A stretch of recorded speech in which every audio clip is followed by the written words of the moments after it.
Hammaga salom. Bugungi videoda Minecraftdagi qilichni 40 ming ulovli qilib sehrlashni ko'rsataman. Birinchi o'rinda biz mana shu yerdan dunyoga kirib olamiz. Bu modda xohlagan dunyoyingizga qo'shsangiz bo'ladi. Mana ko'rib turishingiz mumkin. Mana shu mod bo'ladi va dunyoyingizga kirib olasiz. Kirganingizdan so'ng siz chatga mana shunday deb yozasiz: function deb yozganingizdan keyin mana shu levellar kelib chiqadi. Bizga esa level max kerak va biz bu yerga level max deb yozib olamiz. Shundan so'ng esa oldingizda ikkita shulker box spawn bo'ladi.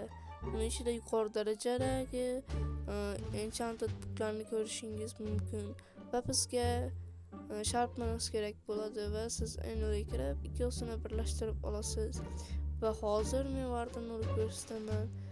Mana ko'rib turganingizdek vardani bitta zarbada yoyib tashlaysiz. Albatta buni men Telegram kanalimga tashlab qo'yganman. O'ta bemalol o'ynashingiz mumkin.